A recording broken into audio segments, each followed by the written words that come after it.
Hi everybody. So we're live. I think I have a slightly glitchy computer as usual. So hi, welcome.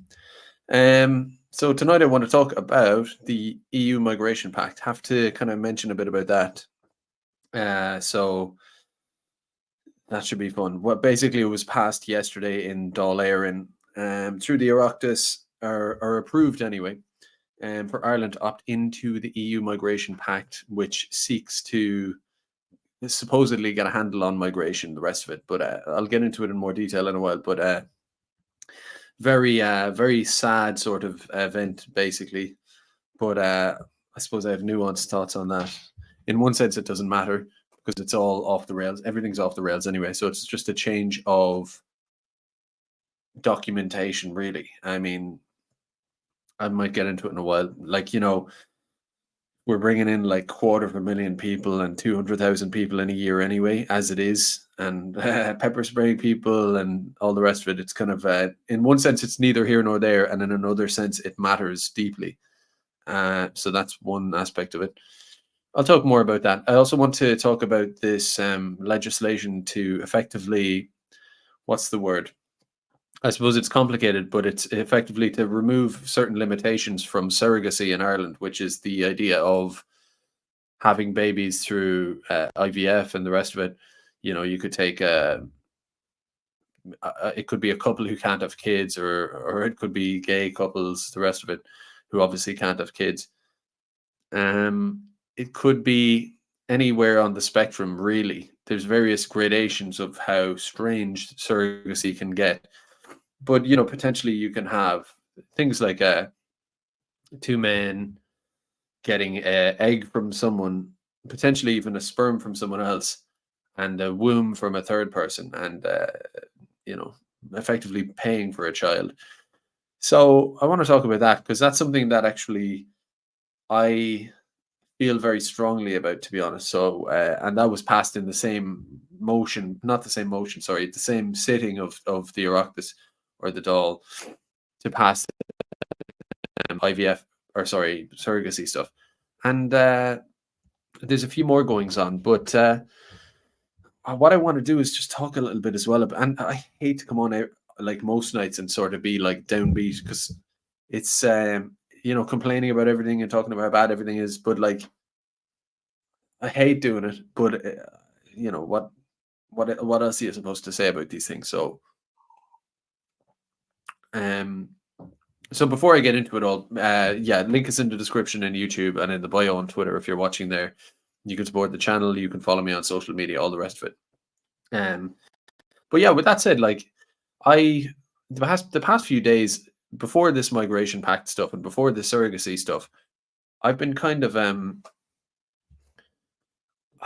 been kind of or even since the local elections in Ireland, I've been sort of dwelling on like the country I see around me on a daily basis, and just trying to reconcile with and I'm like sort of a political analyst type or whatever doing this stuff, but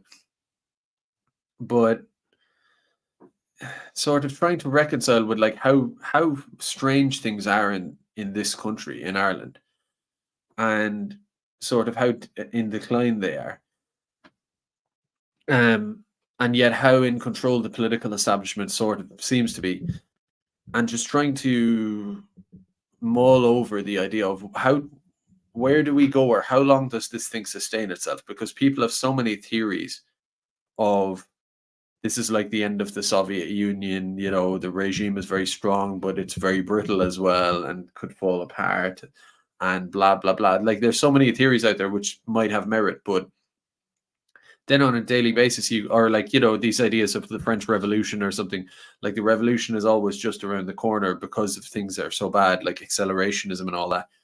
But or by revolution I mean some sort of serious change. And yet if you live your daily life and you look around at some of this stuff and you notice it, there's the potential as well that like people are misreading history or reading glorified history, or they've seen Gladiator a few too many times or something, and it's just like you have these ideas in your head that things are destined to change. I don't know whether they are or not. I just think about it a lot, and it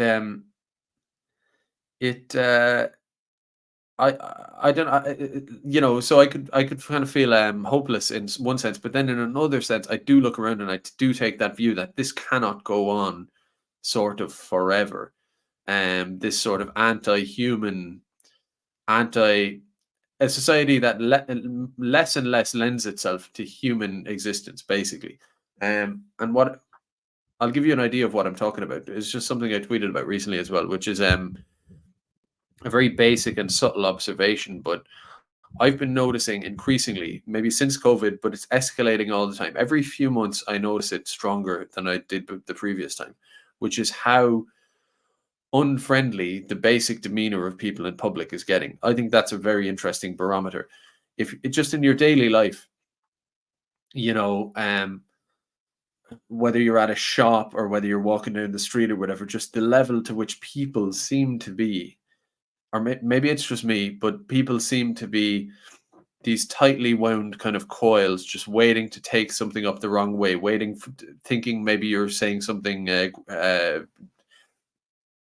you're attacking them or something. It's like people have this sort of demeanor where it's like they're waiting, they're coiled, angry springs, waiting to respond angrily, waiting to. It could be someone in a shop where you say, "Hey, where's the sugar?" or something, right? In a cafe, and they're just waiting to give you this kind of like grinding teeth sort of acerbic passive aggressive response or something, and it's nothing to do with the way you approach that person. You might just be totally neutral, but it's there's this built-in sort of seething unfriendliness I feel out there, and it's not universal, but it's out there. And of course, someone could say, well, maybe it's just you, maybe people don't like you or something, but it's like, well, I've been around for decades now, and like, why would it, you know, it's a change. I'm noticing a change. So if I elicited bad responses, I would have done that the whole time, type of thing, right? So it is a change. Um, and I just sort of wonder, like, how many people are financially struggling in various ways or struggling with their lifestyles, to keep up. Even if they have money, they struggle with time and energy and loneliness and all these kind of things. Um, and estrangement, geographic alienation, all that kind of stuff, financial worry, like you name it. It makes it so that like there's no chill basically around the place. I sense no chill when I go out, and people are just random people in public. You do not sense any chill. I've mentioned like the people don't whistle so much anymore, and people aren't chatty anymore. Everybody always seems like they're like bursting in a rush sort of to move on, whether it's someone in public service or just a random person on the street. There's just a strange atmosphere, and I think there's something to it. There's a lot to it. A lot of the political stuff, a lot of the migration stuff, a lot of what happened with COVID goes into it. People are sort of still shell shocked, probably PTSD, like mentally deranged after that, and loads of things. But it's like a lot of, you could say, what's that got to do with politics? But it does come back to stuff like the economic situation, the lack of a feeling of having a stake in your society, of having community and nation and all these things around you that are generally in your favor. It could be the COVID thing. Like there is a link between all of these. Sorry for cracking my knuckles there. A link between all of these political phenomenon that you might comment on day to day and this sort of general tempo or vibe you get on the street from people. The furrowed brows, the cagey body language. A lot of it'll have to do with people struggling to pay their bills, and then just a sense of injustice. So I don't know. I look around at it and I think, are we, like, if I'm right in that there's a link between this general demeanor and governance, let's call it. If I am right about that, maybe I'm crazy, right? But let's say I'm not, and let's say there is a link between those two, which I think they're kind of, most of you will agree there is.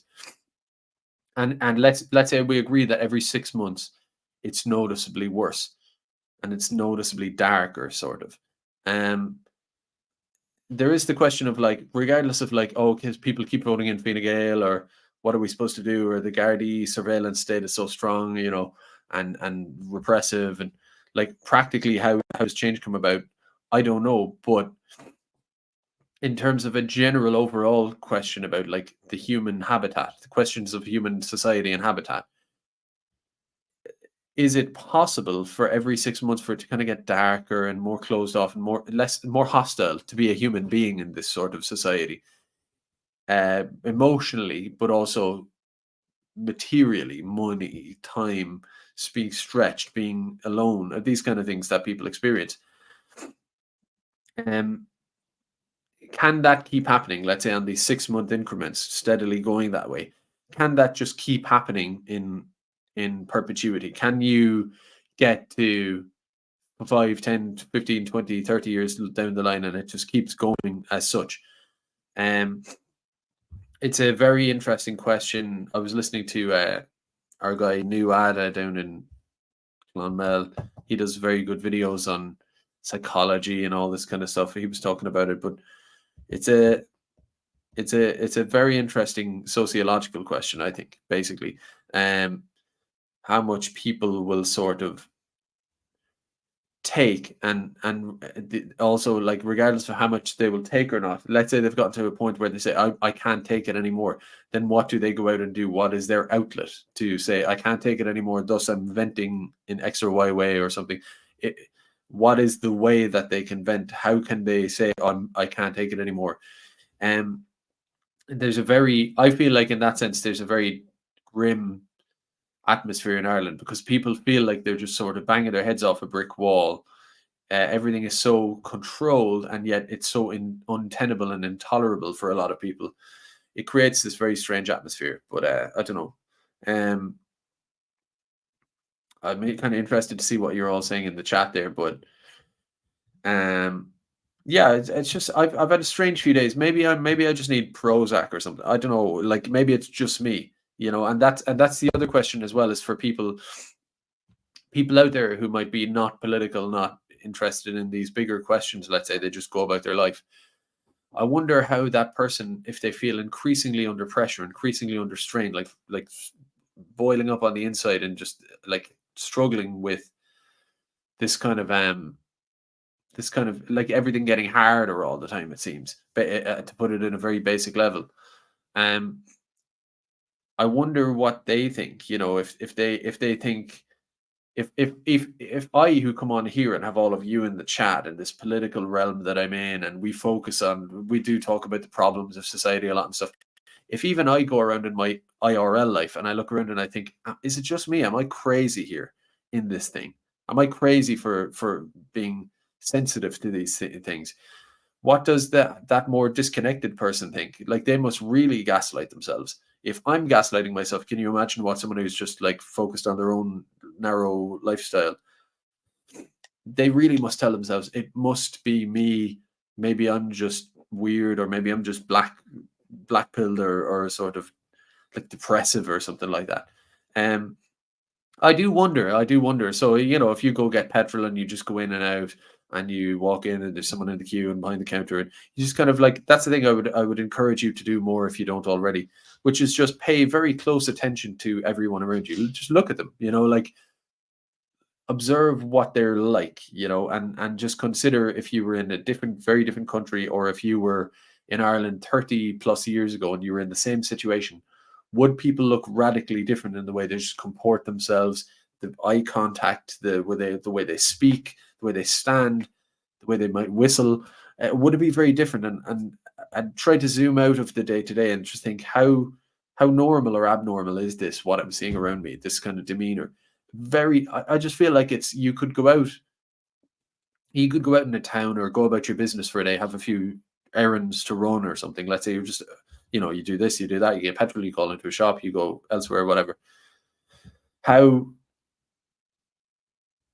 sort of lonely it feels. I had this recently. I've had, as I mentioned in a thing, my kid injured himself and we had to take him and get a cast and all this stuff. That was an experience, but I was in and out of a hospital for a different reason recently again, and just doing a few, humdrum kind of things like that. And these past few days, I've really felt this thing of like, it is a very strange, like you can go from one sort of sterile people looking through you, people being like, you go up and say, "Hey, which way is the thing?" And it's like a receptionist or something, and they're like ready to bite your head off, and you kind of feel a bit like slightly wounded from that. You're like, "Geez."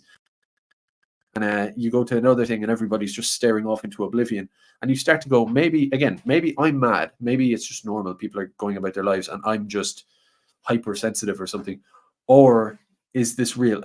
Is this really, really cold and like a sort of a lonely place to be, where everyone feels like they're sort of just trying to survive themselves and get by themselves? It's and stop me in the chat if you want me to just go on to the subjects. I will, but I just want to dwell on this a little bit more.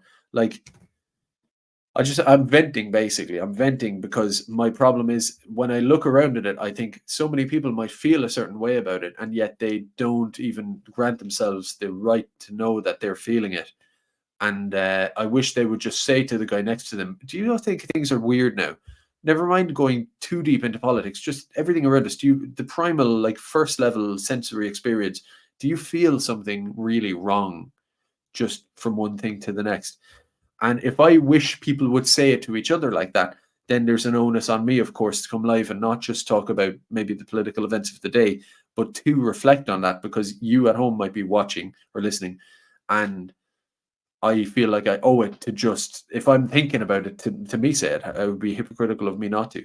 And everything is like, it's, I think about like I'm raising, I'm like co-raising, obviously, right? Two young children. And I know, of course, given that I'm doing that, I know lots of other people who are doing the same thing. And there's this question of like, to speak to that experience a little bit of like, people are raising kids, like the average Irish sort of and I hate to sound selfish, but I consider it the core population. Any decent Irish person who's not a total scumbag or a junkie or a horrible gombeen who's rolling in money, and it's something none of us can relate to, but just the average person within a reasonably wide wealth spectrum, middle class, squeezed middle to comfortable, very comfortable middle and above. Those kind of people who, they're not criminals, they're not total exploiters, they're just like literal working class. Like they work, they earn money, they buy their house, they do all that. They call it the middle class, right? Um, to me, I would consider those, and it's selfish because I consider myself that, but I think objectively, those people, and not just those people, but specifically the ones who are raising kids, and in the thick of raising kids, they have like young, not like 14-year-olds or whatever, but they're raising kids in the first 10 years of their lives, let's say, the first 10 years of children's lives. To me, a society should be, for the most part, oriented around that. Like that, a sort of a, because there's a big burden on those people to maybe try to help their parents, obviously help their children, go to work, do all that kind of stuff. So they're sort of like the engine of any society, even in classic economic cold models and stuff like that. It's spoken of in such ways. And there's such a sort of breakdown there where it's like you have those people are sort of swimming hard to try to, let's say, raise kids.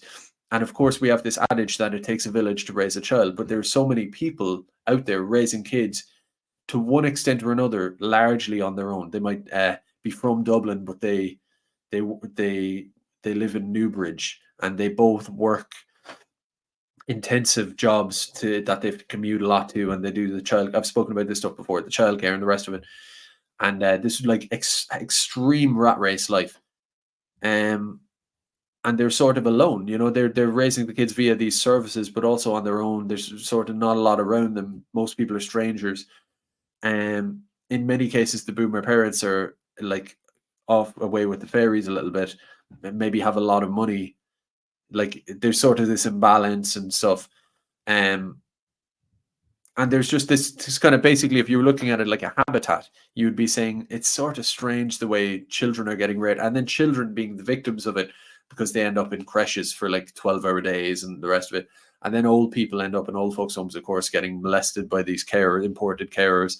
Like you name it. And I know I sound like I'm just being like really glib, or not glib, but depressive about the whole thing. But what I mean is, you know, you've all these people running around with less economic power. And like the reason I mentioned that middle class thing is because I know a lot of people. I've obviously like a couple of dozen or whatever people I know and various friends, family, all that, who are sort of in the same thing, raising kids. And what I see is like people are either poor. There's either people who are like scrimping on dinner and all this kind of stuff, which is very sad, to try to get by, to pay the bills, to get the groceries. The groceries cost so much and all of that. And they have kids and they're worried. They're worried about how they'll pay for anything. And then you've other people who have a good bit of money. They're secure and all that, but they're both working, and raising the kids is like driving them insane in a way. Like, they not driving them insane, but there's a huge burden of like being on their own. So they have the money, but they don't have the resilience of people around them and stuff like that, or a parent staying at home, or what you name it. So it's like, I know that through my experience raising two young kids in Ireland as it is. I know that can be kind of hard in various ways, and I see my peer equivalents having various, like, whether they're rich or poor, this or that. It's kind of very tough, like, and very on your own sort of thing. And of course, that applies too to all sorts of people. Like, a 22-year-old in Ireland who has sort of failed to launch a little bit, which is very easily like done these days, because it can be kind of hard. Like, I've mentioned before, there's no good coming of age kind of culture in Ireland. So like if you're sort of in the doldrums a bit, like post teenagedom, you might feel totally sort of lost, and like, how am I going to get a house? Like, if 30-year-olds who are in good jobs are still at home, then where am I going to go? So you look around the place and you just think there must be so many people like the people you see on the street with this weird demeanor, who are sort of, who don't feel like, I have what I have. I have people around me. I have enough to get by. I have a meaning, a purpose, a friend group, a family group, a this or that. Time, a bit of leisure time, this kind of fulfillment that comes with an ordinary human habitat, that brings a certain amount of whimsy to life and a little bit of carefree. And like I say, the dads of 30 years ago who I used to hear coming out of shops whistling Garrett Brooks and being funny and making a joke when they go by you and stuff like that. You just don't see anything like that anymore. And it's for a multitude of reasons, obviously, but I just feel very sensitive to it. Like, that I'm talking about this political stuff, and yet when I go out, I'm just like, the decline is like really palpable, and it's really sad. Is the thing is like, and I like, you go to Africa or somewhere like that. This is a bit of a cliche, but you go to some very poor countries where people don't have much, and maybe it's a cliche, but people will say, "Oh, there's no depression in Africa," type of thing, where you could be in slums and people are sort of happy and friendly and talking, and they have their own circle and their own people and their own life. There's an extent to which there's something darker going on in Ireland, where the material comforts are being taken away, for sure, gradually now. But there's something very, very important as well also being taken away, which is just that those little small and large fundamentals of human society and existence that make, that are almost, they're beyond political. They are sort of biological. We have certain biological things. It takes a village to raise a child. An old person is meant to be in their rocking chair when they're older and have people around them. So it's like the village analogy isn't just for the child rearing people, but it's actually for the older people as well. Everybody benefits, and the kids benefit. And you're not meant to have, I'll get into another point I made recently on Twitter, sort of raised a little bit of a, what's the word? Debate or bullshit. I mentioned recently on Twitter that I had been in Tullamore Park. I was in Tullamore for something, right? Excuse me. And I had my son with me, so we went. I took him to like the nearest park or playground, have a run around. It was a sunny day, and we went into this park. It's actually a lovely park itself. It's got a playground and stuff, field, little bandstand and all that stuff. Nice place, and it was a beautiful day, and it was a lovely time. No denying that, but you know, I'm in there and I'm looking around, and I said on Twitter, I said 10%, but look, it could be more or less, whatever. That, like, roughly speaking, and there were quite a few people in the park. it might have been about 10% Irish there, maybe 15%, depending on, do you count the joggers who came in and out briefly, or whether they were Irish? Not an exact science, but roughly speaking, let's say 10%, let's say 1 in 10 of the people in that park, and I was there for a few hours, so people came and went. About 10% of them maybe were Irish. Now, I don't know what's going on in Tullamore, but you've seen this with videos going up of Powers Court in Dublin, this kind of park area, not nice area, where it's like all foreigners. So it's not unique. I'm not making a unique observation. Other people have noticed this, but I'm in this park and it's like 6 p.m. in the evening. So in theory, it's not like it's a noon on a weekday or whatever. And it's like it's Ukrainians, Indians, some Africans, whatever, and they are people being difficult on Twitter. Said, "How did you know what nationality they were?" It's like, well, by looking at them and by listening to the language they spoke. I mean, it's obviously not rocket science, but I am. I'm in there, and again, this is part of the daily life. So let's say I'm walking around, I'm seeing this like dark attitude among like Irish people in the shops or whatever. But then you go to the park, and what is still, for the most part, a nice experience. You're in the park on a nice day, and yet there are groups of, so like I say, it's like 80, 90 odd percent foreigners, and not just that, but they are in like multi, like extended groups. So let's say it's a couple, it's not just a couple, or it's not just a family. It's a couple. It's a few families. It's like there's a couple of mums and dads. There's a couple, like scattering of kids, and they're around the place with each other. The Indians are speaking whatever to each other. Same with what I think are Ukrainians, and again, I'm not like, anyone who knows me like would know that I'm not like the blunt jingoistic type where I'm like, oh, they're foreign, I don't like them. I'm genuinely like, this isn't a cliche. I'm not like that. I don't mind if someone's foreign, like individually here or there, whatever.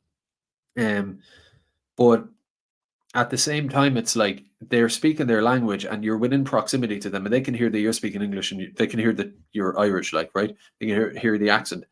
And they don't make any effort to, if they're even able to speak English, they don't make any effort to change it up when you're near, or they don't sort of like think, oh, this is kind of awkward. Like, let's just kind of, if we're going to speak our language, maybe when he goes by, if close proximity, kind of give the old, oh, how's it going? Hello, or they have a kid, you have a kid. They look at your kid and they smile, and you look at theirs and you go smile, and eye nods, or there's none of that. They're in their group, they're speaking their own language, and they have no interest, right? And there's almost like an awkward attitude where it's like they look around the park and they go, we're Ukrainian, there's Africans there, there's Indians there, and like we're all sort of foreigners basically. And then there's this guy I'm on my own with a kid, and I'm just kind of like this lone ranger, and the few other Irish that are there too are on their own too. It's just a family with a couple of kids, or one or two kids. It's just a couple. There's no like big group of them. There's that sort of dislocation of people, like where they're tight knit and they have these big groups with each other, even though they're fresh off the boat. And the Irish again are sort of like, and people say, well, they're on their way home from work or whatever, but they get like, they're busy, they're having their dinner at home. But that speaks to the issue, which is like, okay, so while they have to do all that, if you come to a public place, like basically if you are finding anyone who's at leisure and enjoying their time and having what I'm talking about, the rooted, chill, whistle, whimsical life, whatever way the selection bias worked, that it ended up that way in the park, it did work that way. And it's sort of it's alienating. It's like you go into some place and like the receptionist, Irish, let's say, is so wound up that they're waiting to snap at you, and you're like, I just came up to you, like I didn't even open my mouth, and one thing after another like that, where it just kind of saddens you. And then you go to the playground, and of course I'm not the only one who experiences this, I'm just commenting on it. But you go into the playground, everyone's speaking their own language, all these like Ukrainians and stuff like that, and you kind of go, okay, well, like there was a story recently that the government intends to pay their tuition for college, right? So on top of like the free houses and the grants and all this kind of stuff, they're getting free tuition. And I was looking into it because I'm not I wasn't it's been a while since I've been in college myself, but like people who don't qualify for SUSI grants and all that, which is a lot of like middle class Irish people, a lot of them really squeezed, will have to pay, I think it's two or three grand or something like that per year per kid for college. And they might have kids who were born close enough in age, so they might be paying like 4,000+ a year on college, and that's before they try to help their kid out with accommodation costs and travel and the rest of it. Like, by kid, I mean their college going child. And I'm like going, okay, so these people have to like do that, and then Ukrainians get it for free, even though they might be quite rich. And then you go to the park and they're all hanging around with each other, speaking their language, having a good time because they can go to the park, you know. And maybe it sounds like I'm just like rambling and complaining now, but here's another little thing I've noticed is that like we've always been quite fond of the idea, not just for like lack of money or something like that. Like obviously it's a money saver big time, but we were just kind of enjoy it too. Is going to charity shops, you know, like thrift shops or whatever Americans call them, and getting nice things. Like this thing where you go in and you don't buy crap, you just wait until something good pops up, you get a nice steal, and you know, you find yourself getting like the best stuff but for really cheap prices, and there's a bit of a sport to it, but it also is a big money saver, especially when you have kids, right? And I've noticed that in the last few years, since all this Ukrainian stuff and refugee stuff started happening, is that stuff has just gone to shit, and you really can't get stuff there anymore. And you'll go in there, if you go in there on a weekday, and Ukrainians are obviously free; they don't have anything else to do, and their life is funded or whatever. So you'll see like women in there going through big baskets of kids stuff, just buying it all up, right? And now they could be using that for their kids, or they could be, because they also have free time, reselling it for like a economic hobby or whatever, because they have the time, whereas all the Irish people are strained out going to their shitty jobs or whatever.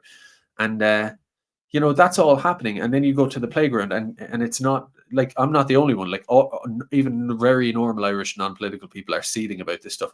But then you go to the park and you're like, there's loads of them there, and they're all chatting away, and sort of, you know, like a schoolyard thing where you're like not in the group, and it's sort of weird. Like they don't even really give you a hello or something. So you're like, I feel like I'm almost imposing on like their park or something.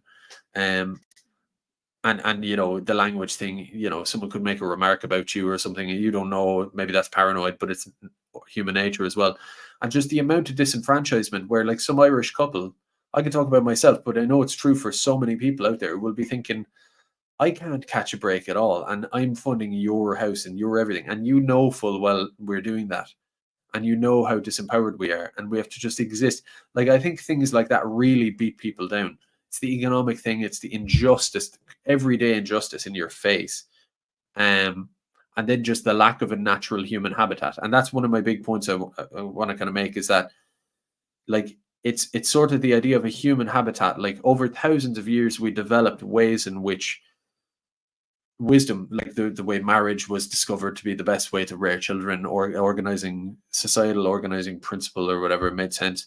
That was like some Eamon de Valera didn't invent that in like the 1940s or whatever, right? That was, or it didn't just get invented for the crack by bigots. It was invented or came about because it was like, this is the best way to reconcile with the human experience. Like it's the best way for kids to be raised and the rest of it.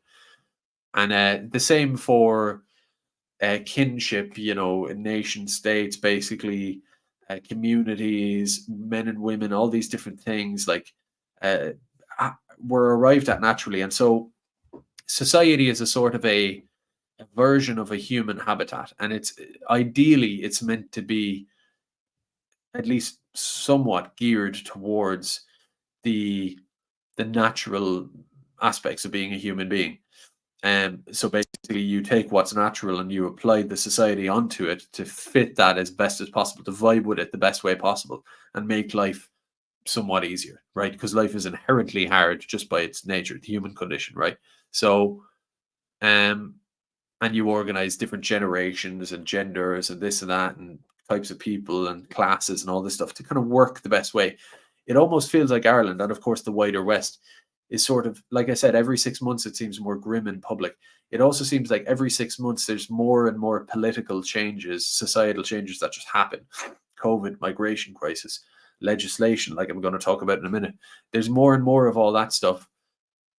It comes down the pipeline, and it's like not one of those things ever seems to be like, oh, that makes the human experience naturally, the habitat, that makes the habitat actually more conducive. That's handy. That's good.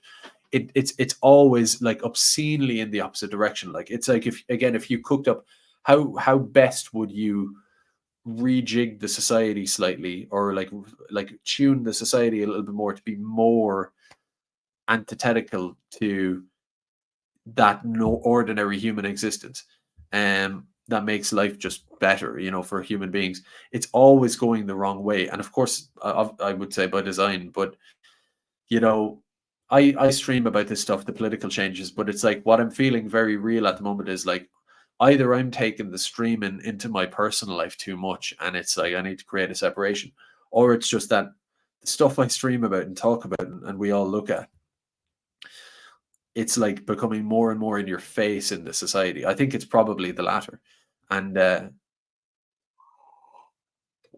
it's scary as well. When you have kids, it's scary for anybody, but you know, um, when you have young kids, because it's like, okay, so this is what's going on here. Like, it's just getting more and more this way.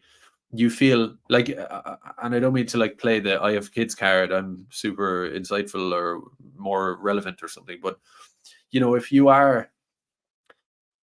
I don't mean to like play it as a trump card, but I will say if you are someone who, let's say you're 23 and you're working an average decent job, it's kind of hard money wise because like even, no matter what you're earning, you're just getting less for it, and you see the destruction of the country around you, and it's like bothers you. Or if you're, and I'm not bashing boomers, but if you're 64 and you're sort of semi if or fully retired, and you also see the same things and they bother you, it's I've you know I've been following this stuff for a long time, and I will say if you have young kids, especially, it turns the dial up 5,000%. And I'll see a lot of like younger lads in nationalism and stuff like that will be sort of very glib about the whole thing, or like kind of ironic about it all and stuff. You know, I don't know. It is a case that when you have your kids and you're looking around at this stuff, it affects you in a very primal, very real way. Sort of it's not a game, it's not politics, it's not look at me, I'm Travis Bickle and I'm disaffected by what's around me, and it's sort of like whatever, you know, like because in that case you can always choose to retreat if you're sort of more your own man, let's say, like that's you can just say, oh, I feel a bit like Travis Bickle, like alienated, but also I'll just retreat into my personal life, my online, my this, my that, my reading books. I can just go about it like that. But you can't do that for your kids. Your kids can't be just like a bit jaded and cynical about it, because they're not, like, they're innocent and they need protecting. But and just I feel like someone could say, of course, for boomers, they often have grandchildren and might feel equally the same way. So that's true as well. But I don't know. For me, it's very real. I don't come on and talk about this stuff like it's a bit of crack, or it's just like political. I just don't want to go on about political stuff all the time just because it's like, oh, I'll come on, I'll try to get a bigger audience, I'll try to get more super chats, I'll be more relevant or whatever. It's like, human nature is what it is. Those things, if you're doing anything, you think about those things a bit. But for me, the most important thing to me is that daily life thing, all these things I'm seeing around me, and genuinely just wanting them to stop.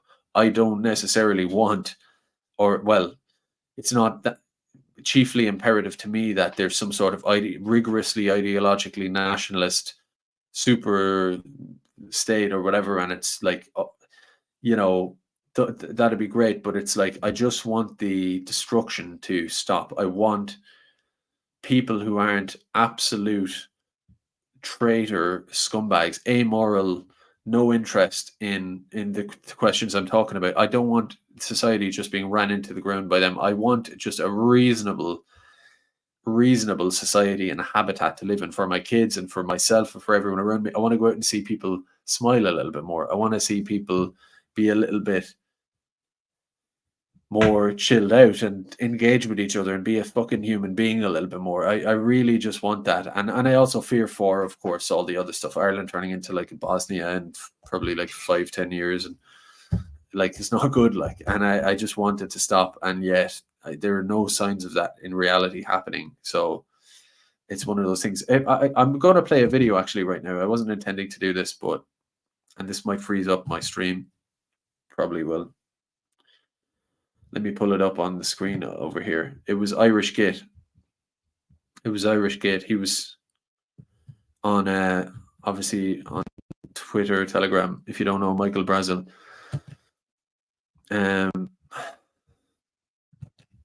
kind of gone about the stream a funny way. Like the headline features aren't really. I haven't even started on them yet. I'm like 40 minutes deep.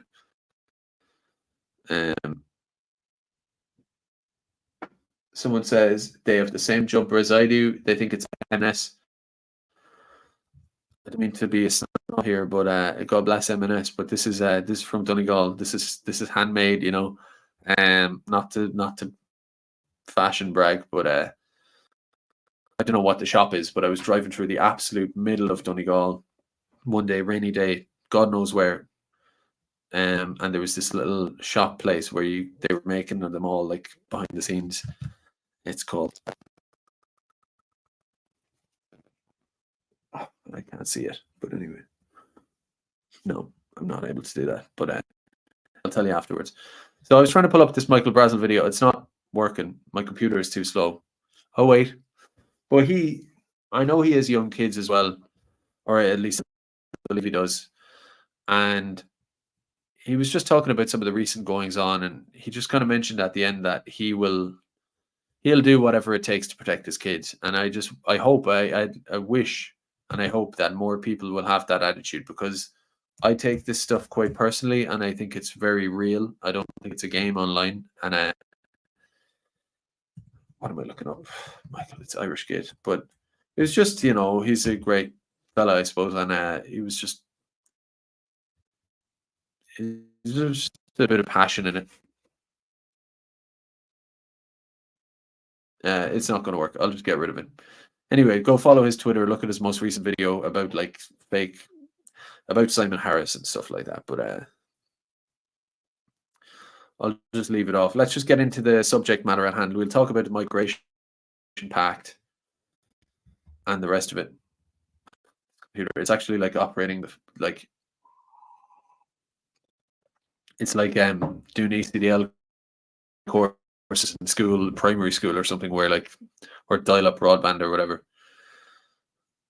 Literally just trying to close a tab here and it won't work. Anyway, that's unfortunate.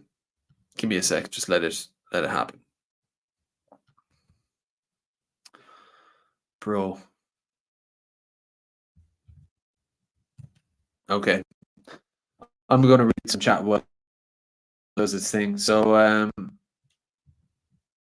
yeah, someone says the balkanization has already started. People are moving out of where they grew up. There's so much of that, right? And that's just the thing that happens where you grew up. Like, I grew up in Cork City, like in fairly deep, like I grew up in like the cheap end of a good Irish suburb, let's say. And you know, house cost a fortune there. How many dubs who grew up in Dublin can afford there? Even the like D4 people, the posh South Dublin, coastal Dublin people are pushed out because they can't afford, even if they've got really good jobs. If you grew up in Howth or somewhere like that, and you wanted to live there, good luck. I mean, you have to win the lotto to live there, right? So everyone's kind of affected by that. So it's almost like all millennials and Zoomer type people, roughly, are sort of forced to some extent or another, or not all, but a lot, are forced to some extent to some random place, basically, you know, which is not great, really. Again, that's not conducive to human existence, really, is it? So my computer is just totally spazzed out on me.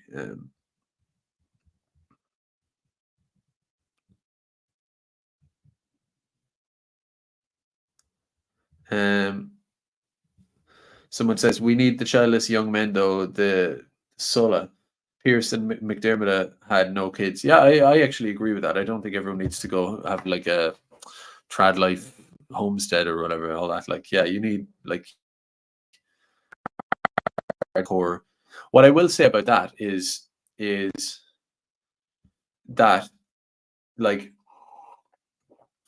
as much as like people who have kids and these kind of family lives and stuff need to appreciate that sometimes they're like the hardcore people who aren't like weighed down by these kind of, call it baggage, if from a political revolutionary sense, they need, the family man needs to appreciate the radical, the lone warrior type of young guy doing that.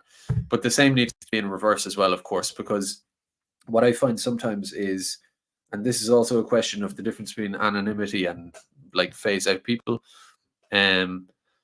What I find sometimes is that there can be, when you have the radical anonymous type of person online, who is like pushing radical ideas, and it's important that they're there because not everyone can kind of, you don't want to be with a family and a job and whatever, and you need your radicals on the edge doing the thing. But I often find that sometimes radicals on the edge,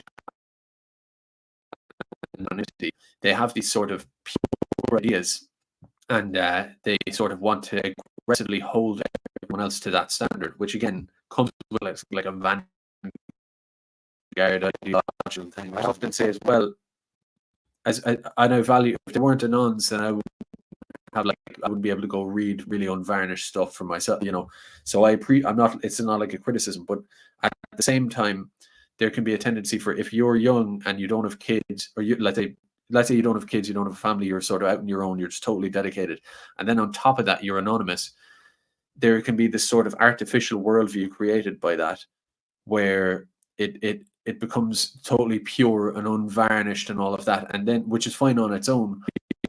People go to the face out people, or the people with like more like kids or this or that kind of commitments, or like, and they sort of have this like effectively, I don't want to say handicap, that's like a bad word, but like what's the word for it? Artificially created platform on which they base their worldview and their disposition, right? So it's like, let's say if someone is anonymous and they're very radical and they're young and on their own and stuff, and they sort of want to, let's say, criticize someone like me, and I don't have a thin skin. I'll take criticism and just for what it is, like on the basis of what the person says or whatever, case by case, fine. But sometimes it's kind of like someone who's sitting on the beach and you're right there trying to swim or rescue someone, or maybe a better analogy is like hiking. I always say this one, which is, if you're like an alpine hiker or Everest or whatever, someone who's like on the ground watching you on TV, trying to tell you when you're at whatever 1,000 feet above the dead zone or something like that, trying to tell you what you should do. You should just run. You should run. You should do this. You should do that. This is what I would do. This is what you should do. And it's like, well, in order for you to be able to relate to what I should do, or what my point of view should be, then you would need to, of course, be at altitude as well, and then maybe, or have experience at altitude, and then, of course, you would understand the condition, so we'd be at an equal level where you'd understand what you're telling me from my perspective, or whatever, from a certain different perspective. And there is that, because we have this thing of anonymity and radicalism and stuff. I do find sometimes that there's a little bit of a disconnect there, where or like, let's say I've been to, not to like just brag or whatever, but it is just an objective fact. If you've been to communities, let's say for the asylum center stuff, or you've engaged with people face to face in like touchy situations, and like you've dealt with the sort of call it the sheep, the flock, who are very skittish and afraid and all that, and you've tried to have to take a very ideologically pure worldview and try your best not to compromise it, but also realize that if you give it totally uncompromised, then everybody's just going to run away and hate you or something. If you've been through that and seen that and understood that that's the sort of reality of a thing, then like face to face with people, real life, then it changes your attitude. You might still be connected to a pure and unvarnished worldview and all that kind of stuff, or political strategies and stuff. But at the same time, again, you've been above the death zone. You've seen that like there has to be a way to synthesize these things, and these things sometimes are necessary, involves compromise, it involves whatever, and that might come across as cooking out or being not ideologically pure, but unfortunately you're going to have to deal with the real the thin air at altitude, and maybe perhaps having kids as well is a part of that. It changes your perspective where you're less concerned about hardcore ideological purity, but you just want the excesses, the worst things in the world that are happening to just ease off and change. So maybe that's a moderating influence, or maybe it's just age as well. Maybe age makes you, I don't know, like weak and tired. You know, you could look at it in a lot of ways. But there is a sort of a dance there between that, the idea of whether it's the anonymity or the youth or the commitment or whatever. Just there are different people doing different things, and they can have different perspectives. And I like the worst. What I hate to see is anonymous people, or sorry, the Jordan Petersons of this world. It's like, why don't you dox yourself if you're going to argue against me? You know, that kind of like, oh, unmask yourself, you anonymous coward. You know, instead of actually dealing with a very good argument. I don't like that stuff. I value the anons and the radicals and stuff. But it's sort of one of those things where it's like a two-way street as well, where it's like, well, if that's the case, you know, someone who's anonymous, who's sort of anonymous and has a different comes from a different life perspective, let's say, also has to, if they're being legitimate, if they're being sincere, they have to look around them and think, well, yeah, if I'm sitting here sort of in a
how about now?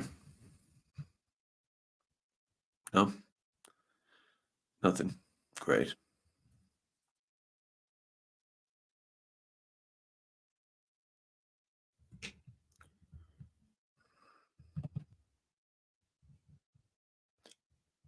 Oh, is it back?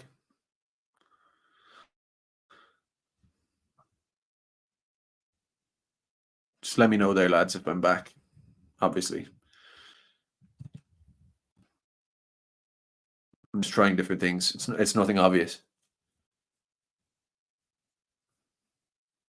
Okay, sound is back. Okay. Yeah, I don't know where I lost you there. By the way, there was no obvious, if you're wondering, there was no obvious reason for that.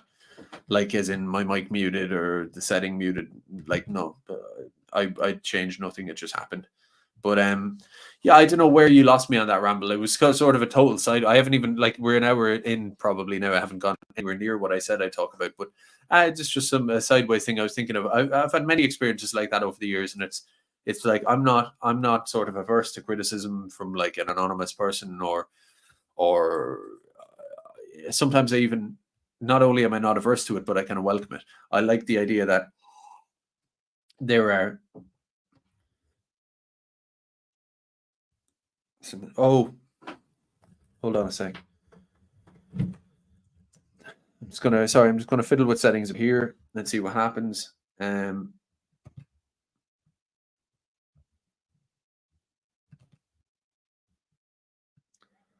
that should be okay. Yeah.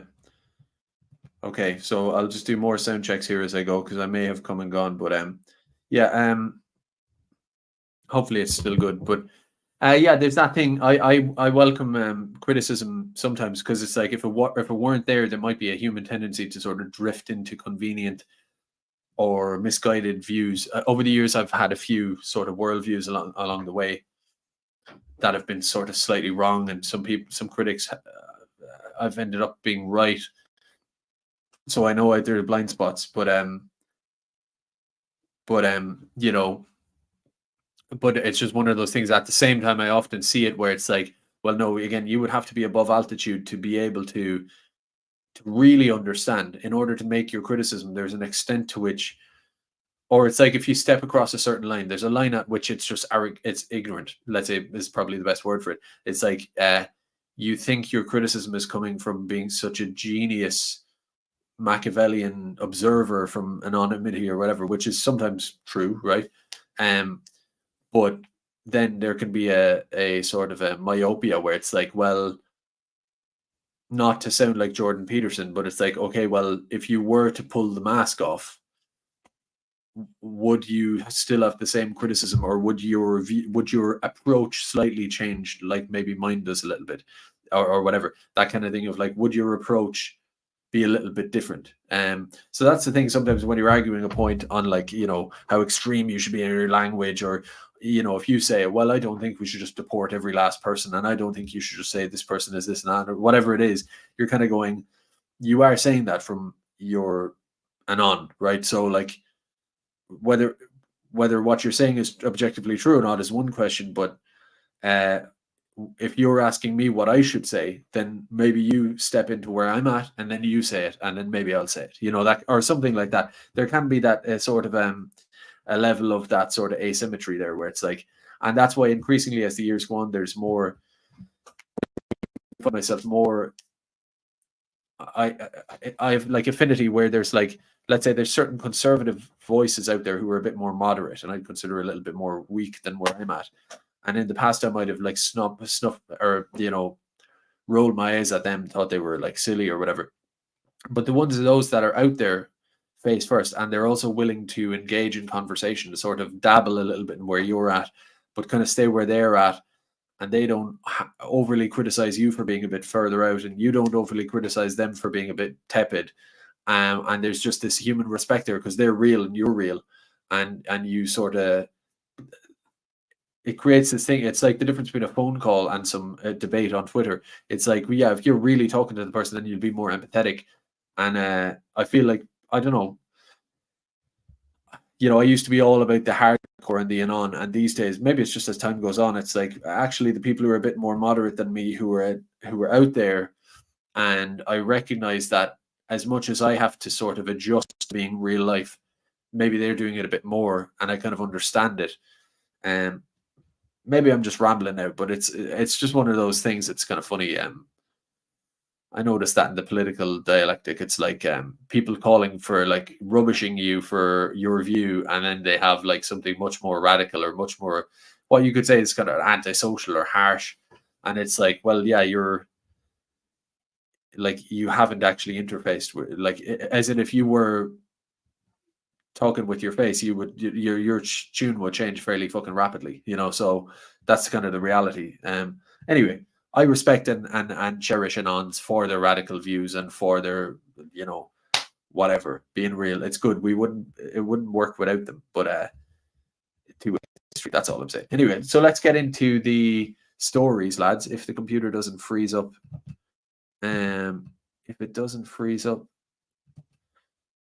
so yeah, so I'll actually I'll just kind of like not spend ages on it.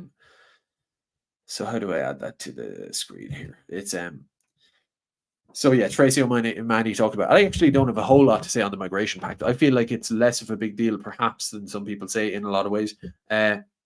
So Tracy O'Mani is the place to go for info on this. She's pretty good. It was passed by a fairly narrow margin, really, which was, if this would pull up for me, was it like 79 to 72 or something like that?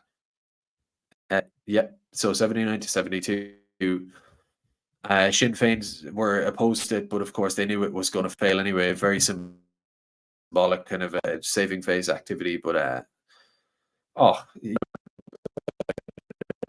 a lot of far left people opposed it because they thought it was racist, and then like people who were called far right oppose it because they think it's too not racist or too anti-racist or too open borders or whatever it is. But just another thing Tracy remarked upon too was that when they were supposed to be debating it, the chamber of the Dáil was basically empty, and then when they were voting on it, of course, they were mostly there. So this whole pact passed through the Dáil with basically no democratic mandate whatsoever. They'll have their party whip system, and their TDs voted for it uniformly, Fianna Fáil and Fine Gael. So, you know, it's not like they all came to their own conclusion. It's just the party doing what they do. I don't know what to say about it. Like, look, if this is anti-democratic and it's not in our best interest and it's forced through and all that, it's sort of in a way kind of futile, because it's like, well, 250,000 people coming to Ireland in 2022 was not democratically given the green light, and it was forced through by a like corrupt, disconnected cabal of basically compradors, and so that is what it is. Like, you know, even the pact, like on paper, claims to regularize, control, vet, reduce and control numbers and protect the external border and all this kind of stuff.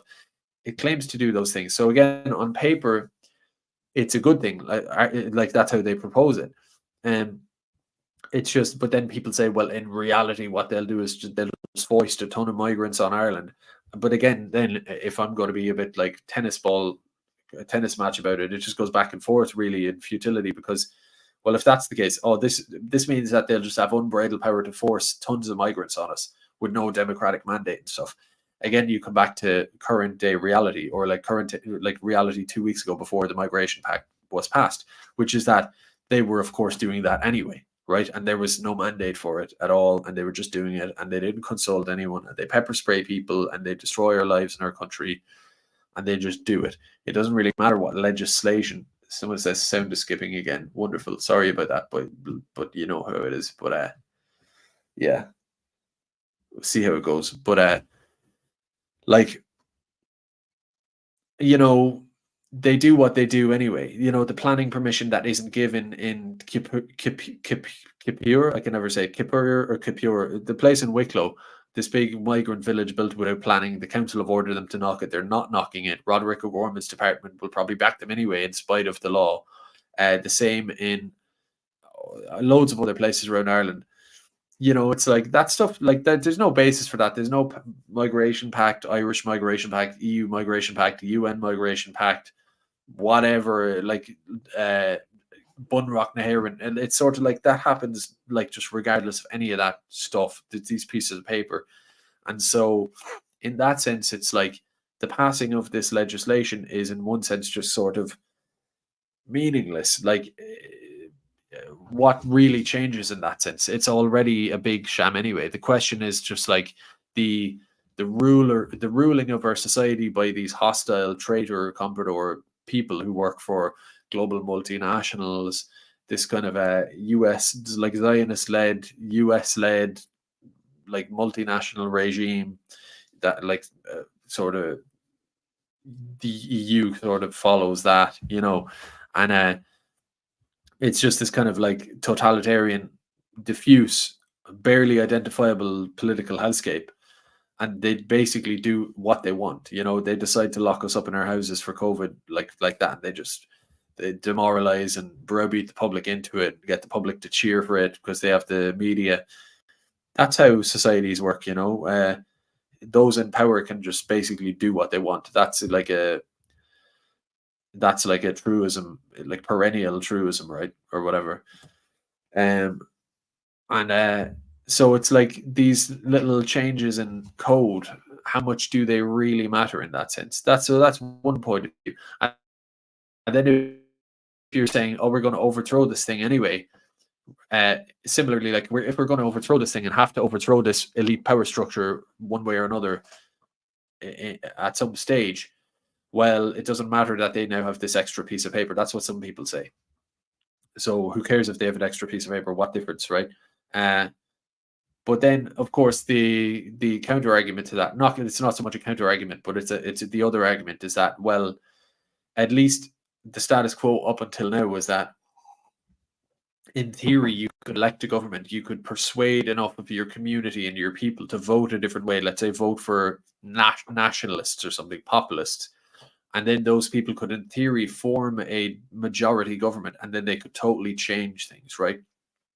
The difference here is, of course, opting into this pact is irreversible, and it hands the sovereignty of migration policy into Ireland over to Brussels, which is an unelected EU Commission bureaucracy, shadowy bureaucracy.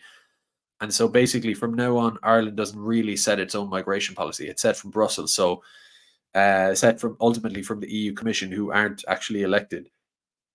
And so you were left in a position where at least the fig leaf of democracy, that in theory, if you overcame all the rigging and you actually got a government in, you could just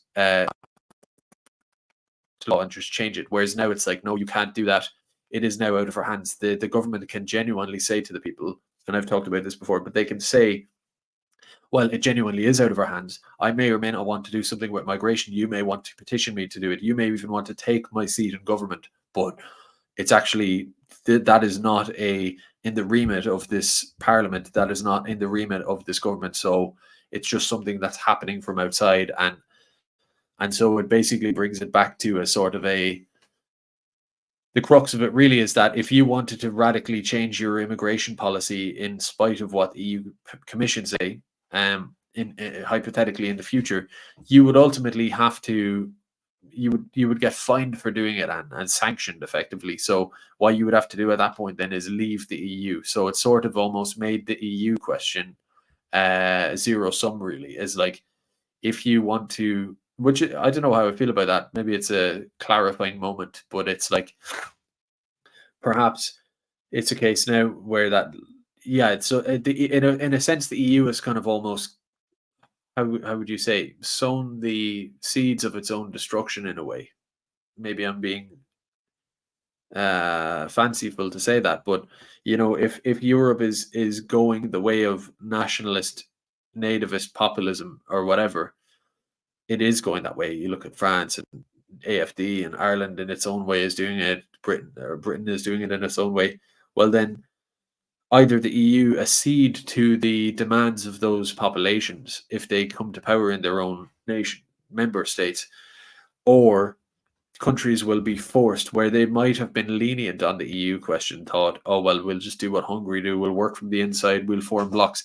Now they might have to say, no, regardless of your economic policy or other questions of the EU, now it really is a zero-sum question. You either get replaced or you leave the EU. It's sort of like there is no both, right?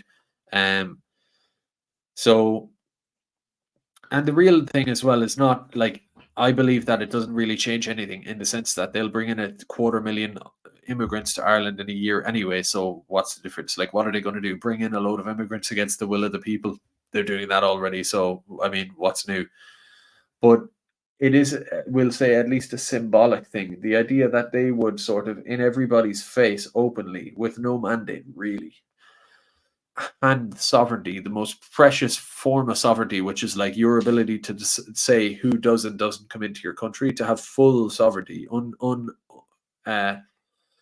sort of without like without caveat, or what's the word? The vocab here is getting lost. An unqualified ability to decide who does and doesn't come into your country. Uh, if that is a complete abandonment of even the pretense of sovereignty, what you have left at that point? Some foreign, and also the democratic thing. So it's like it's a complete abandonment of the basic concept of sovereignty, but also the basic concept of democracy. If I can't actually vote, if there is no place I can vote, local election, EU election, because the EU elections don't affect the Commission and the real decisions there, or national Dáil Éireann elections, if there's no election available to me from tidy town to MEP elections, if there's no available place for me to vote to say that all of this immigration I want to stop, if there is no place for that, then of course there is no democracy. There is no pretense even of democracy. There's no theoretical democracy even, never mind real. And that's a very serious thing to have happened, for them to have done that on TV, basically in everybody's face, do the vote at 9 o'clock at night, hold no real public conversation or debate about it, no real debate at all, and to, of course, not hold a referendum. The Irish government are in love with referendums, right? When it suits them, gay marriage, abortion, they'll form a sort of they will create a consensus on it, artificial consensus sort of, and then run an election to validate it, or a referendum on women in the home, so-called, a few months ago in Ireland that got rejected. But even that was of no actual tangible consequence in Ireland. They did a referendum on a dormant blasphemy law that had basically never been used, at least in any like living memory. A vestige blasphemy law, laws that say if you pull up to a university with your horse, they have to give you a drink or whatever. These kind of like total vestige laws. They conducted a whole referendum for that a few years ago. Just this kind of silly formality. If they're so prone to referendums, then why not do it for the key issue in the country? The number one issue is immigration in Ireland, across almost any poll at this current time. It's obviously affecting our, like, if we're bringing in 250,000 people in 2022, we're not clear on the numbers for 23 or 24, but there's been no sign of major reduction. So it's somewhere in the 200,000 territory, possibly a year, somewhere there.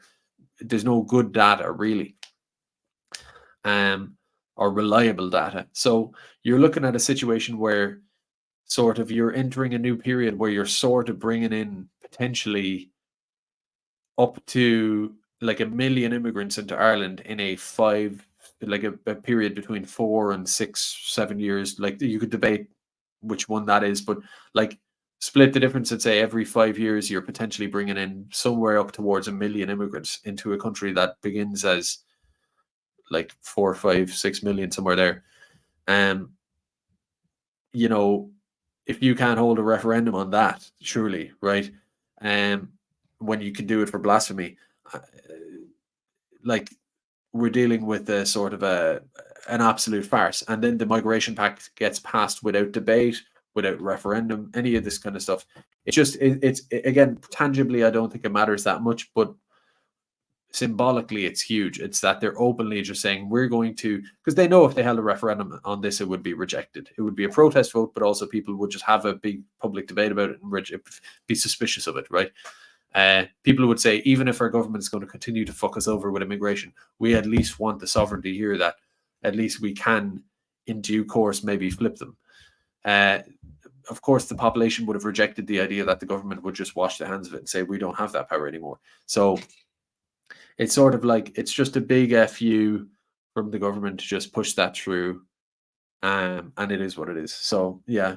So now it's a question of just leave the EU, just overturn the whole system, just wait for history to go away. But either way, you're dealing with a complete, like, you're not dealing with a government. You don't have your own government anymore. You all that are left really as like sort of proxies of the state in Ireland is the army, the guards, the ability of people to fire you or not for saying X, Y, and Z, and the ability to mobilize and reach people rhetorically and otherwise, sort of in the real world. Like, that's the only real politics or sovereignty or democracy that's in your country anymore. Those are the only real questions. It's a sort of a base level of power struggle, really, is all that's actually left, in a sense. And this just, to me, confirms that. So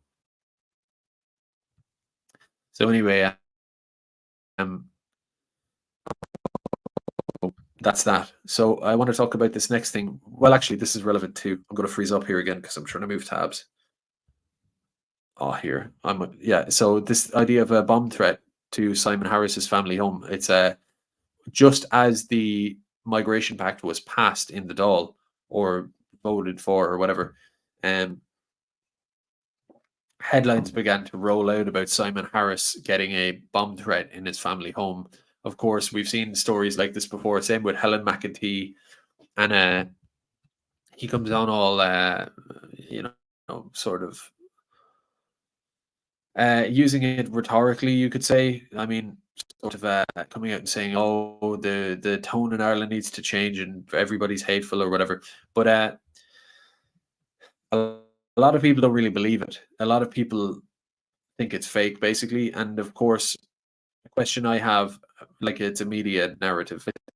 Like, it's pretty convenient that when these things happen. But there was one for Helen McEntee a few months ago as well, allegedly. Nothing really came of it afterwards. And you know for a fact, if you place a call, if you're in the middle of a field somewhere and you place a call to anyone, they can triangulate that call to within, obviously, a few feet, right? Yeah, they can trace your calls as they please. Like, the idea that there'd be these bomb threats to leading politicians and media darlings and the rest of it, and that they wouldn't be able to. I know I'm roboting here, probably.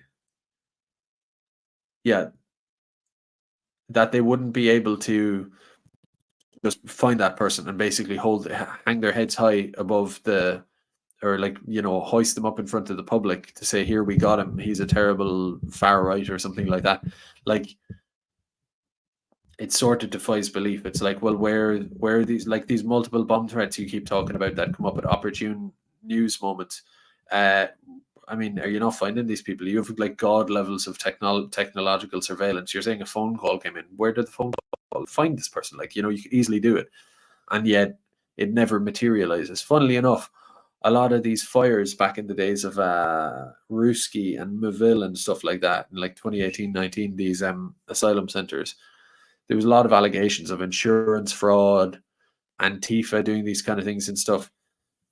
There's a lot of suspicion, but of course they were trying to say it was the far right. But why was it they were never able to find these people? Some of these so-called fires, like the one in Ruski, actually had private security on site at the time. Cameras everywhere. Like, they basically, when the story is convenient, whether it's a bomb threat or a fire or whatever, it's like whenever the story is very convenient for the so-called kind of victim, it also is always the case that there's never a culprit found, which is, you would think that all the king's horses and all the king's men would be able to be applied to find the caller of these hoax bomb threats or whatever for McEntee or Harris. You're talking about the Taoiseach ministers. Come on now. We know all the resources would be available. So where's our culprit, right? It's just sort of yeah, someone says here the ESB traced my call to a blackout to my very door within 20 minutes. That's factually correct, lads. I had something recently as well where someone says the Gardaí do not have god levels of surveillance. Well, I've had an experience recently where, to do with emergency services and someone getting the wrong end of the stick and this kind of stuff. I've seen it for myself. They're able to trace a phone call to a location when you have not described or said at all where you are, and you're not in your home, so they're not just able to track your data or whatever. You're in a random place, and they're able to show up to that place within 20 minutes. I myself have seen that. We've all seen that. So it's like, come on now, right? They should be able to find these people within a few hours and publicize them and say, "Oh, look, we found this person and they've political connections to this and that person, and we'll use everything we can and milk it for all it's worth." They don't do that. Thus, my suspicion is that these things are all fake, as is the case. Most people believe that too. So it's funny as well. I will say with Simon Harris, I don't know if you've noticed this. It's actually, I kind of get a buzz off it. I get a laugh off it. Where if you look here, every time there's an article with Simon Harris, because it's the brand they had. I love the Fine Gael and Fianna Fáil, Fine Gael, and the media are like more so than Sinn Féin, but Fianna Fáil and Fine Gael and the media in Ireland are just complete lockstep. It's like if I were the media for a world where Derek Bly and Patrick Quinlan or whatever, are like the government or whatever, something like that. It'd be like, well, it says like, openly sort of they're in bed with each other kind of thing. So it's funny to see the things that come out. Like a few years, you saw the ice cream thing recently, where like, and they have and the media turn into the PR advisors, so it's just completely incestuous and wrapped up. And you'll have like recently the, oh my god, what a complete ashling type of PR advisors have decided, they've like, banged their heads together and decided that all the politicians need to be holding ice creams. That's like fun, relatable, human or something like that. So it's like having an ice cream is great crack altogether and an uplifting image and whatever. And to some extent it's probably true. It like works on like stupid people. But it's just funny to see them all going around with ice creams, and the one a few years ago, I remember this was probably 2014, 15. There was a time where they all started holding takeaway cups of coffee. Apparently that was like, if you're a middle class person, then you see the takeaway cup of coffee and you relate to that. It's a very visceral, sort of tactile, and sort of class based. Like you work a certain type of job, or it's a very common thing that appeals to a lot of different people, is your takeaway cup of coffee.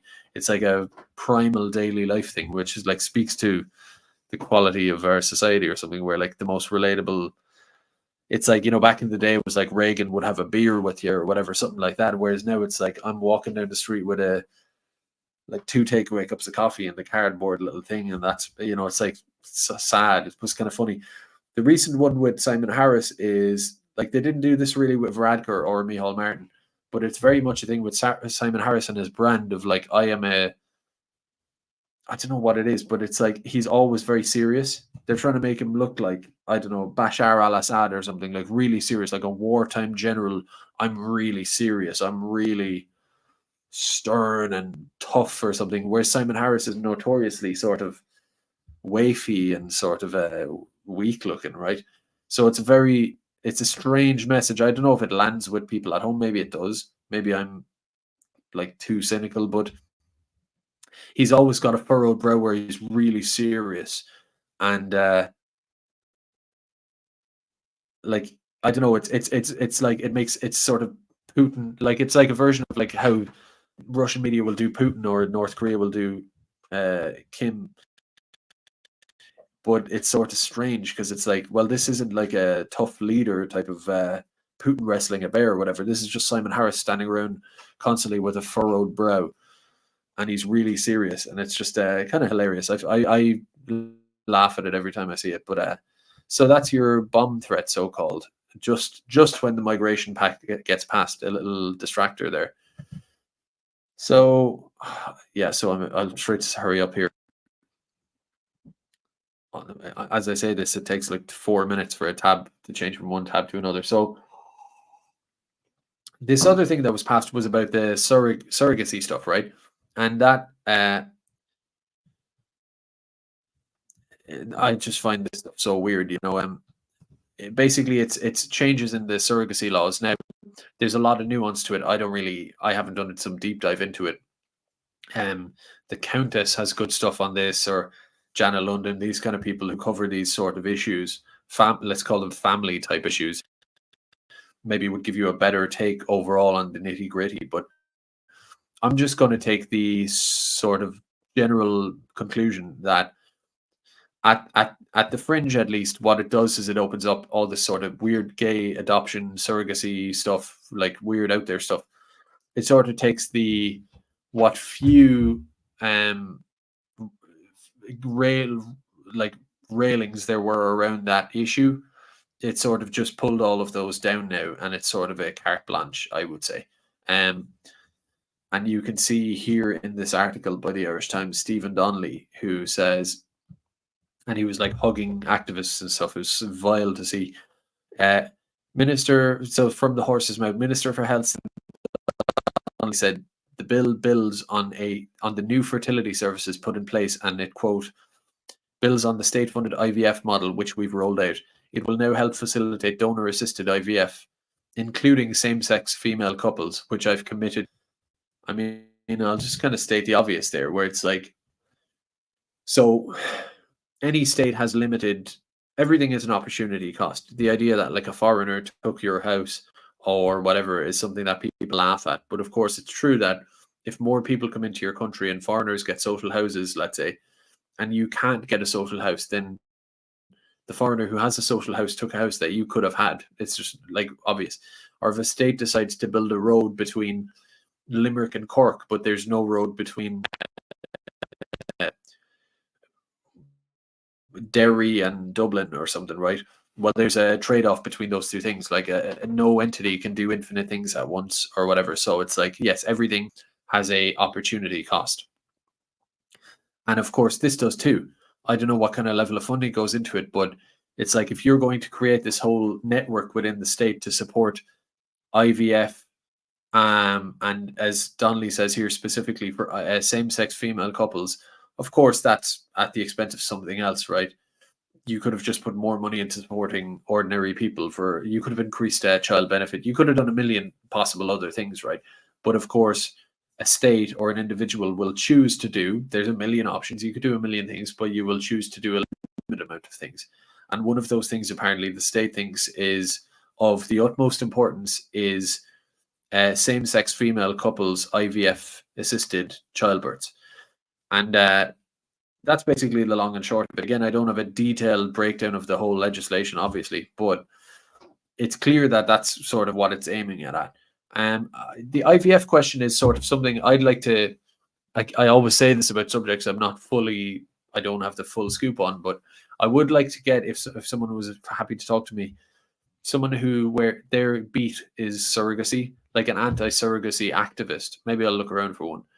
Instead of trying to learn everything from the bottom up, try to get one of those to talk to me, because at least at the surface, I'm sort of troubled by the whole question, and it's a complicated issue, of course, because it's on a spectrum, isn't it? Right?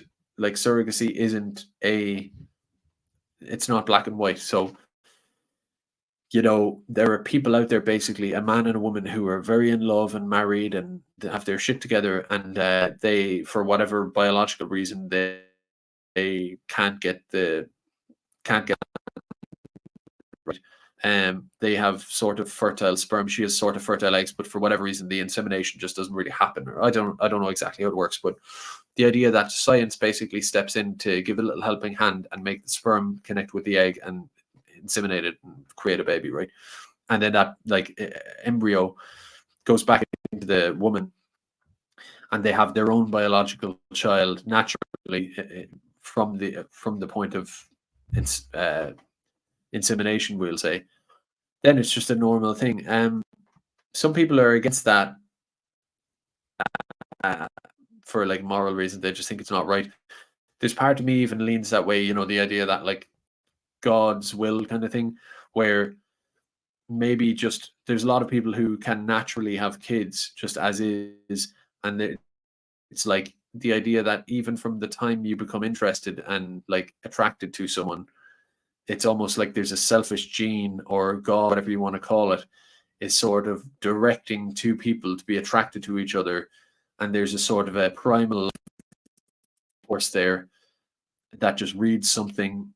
Like, I don't know, nature is reading something, and then if it's meant to be, sometimes a pregnancy won't happen, but if it does happen, it was sort of a primal urge or force there that sort of blessed this creation of a child naturally in some way, right? And the idea that, well, if you're stepping in with science too much, it's sort of like maybe you just weren't meant to have kids. Maybe that was part of your plan, and it's unfortunate, but also sometimes you get hit by a car and you lose the bottom half of your leg, and it's not great, but maybe that's a bad analogy, but like, sometimes you're just not, sometimes you want to be a basketballer, but you're like 5.5 foot tall or whatever. Maybe it just wasn't for you, that type of thing. That's one argument. But on the other hand, it's hard to deny, like, if I were in that position, I'd be tempted by IVF, because I'm saying I want to have kids. We do have the basic ingredients. Let's just get a little bit of help. I don't know. I'm open on that. I don't know. But of course, then you work your way up the ladder, and eventually you get to the point where you have two gay guys who are effectively taking sperm from some random place, an egg from some random place, potentially, and a womb from some third random place, and creating a baby, paying everybody involved, and sort of getting a baby like the way you would get a takeaway online or on an app, or the way you would get a chihuahua, or the way you would get new curtains for your living room, or a new car, like an accessory, right? And I don't know where all of you come down on that, but of course, somewhere along the line, whether you're against all of it or whether there's a point on that spectrum where you decide it's weird, I think most people would find that there's a place there. Whereas what happened with this legislation is that that spectrum is completely now opened up. There is, from what I can see, no limit. There's a article on Gript here with like the likes of Ronan Mullen critiquing it, and I'll just read from that because there is some good of like the idea of like the international human trafficking element as well, where you're just kind of bringing a foreigner into the country to be your breeding stump, and it's kind of dark and commercial. And effectively, to me, the main issue here, as I titled this video, which is the idea that you commercialize human babies. You basically are commodifying babies. You're saying that you can buy a baby, right? You can buy a baby from scratch, not buy like instead of like adopting, let's say, where you adopt a kid or whatever. No, you can like order your car custom made from the garage. You can just buy like a fresh off the market baby. To me, regardless of like, let's say the IVF that just helps a couple reproduce, it's like almost like a form of medicine, you could say. Like if you were trying to get pregnant, a couple were trying to get pregnant and they changed their diet and they started getting more exercise and they started reducing stress in their lives, or those things you could say are artificial intervention. Maybe just the IVF stuff is a kind of an extension of that, but it is a couple in love who want to have their own child, whatever you feel about that. But when you get to the other stuff, you're talking about pure purchasing babies.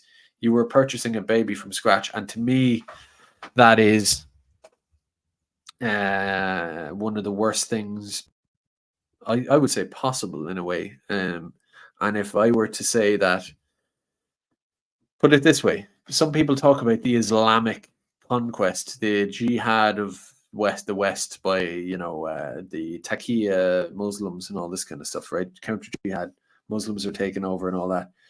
Now, I'm not in favor of that necessarily. I like Europe as it is. I like everything as it is. I'm against a foreign religion, demographically and otherwise, sort of being colonial, and of course. But if there were ever a reason for me to be like, to say any invader, any other people come in and tear this whole society to the ground and piss on its ashes, if ever there was a reason for me to say, do you know what, go for it, it would be this. It would be the idea that you can, especially these people, can buy children and treat them like accessories, and it can be just such a freakish clown show. I would be like, let the Morlocks, let the orcs, let anyone come in and walk all over this place, because nothing could be worse than a society that not just allows it, but encourages and celebrates it, and like totally celebrates it, like makes a spectacle of celebrating it. That's the worst thing. I feel like it's worse than replacement migration. It's worse than corrupt hedge funds buying up properties and turning us into slaves. To me, it's worse than all those things. It's the worst, very worst thing. Along with maybe the idea of putting old people in care homes where they get molested by foreigners. Maybe that's up there as well. But so some of the criticism, I'll just try to fly through it, see if I can pick out some good criticisms from the likes of Ronan Mullen here, because obviously they've been following it and they've researched the assistance and stuff. So they've had the time to go through it all and find the weak spots or whatever. But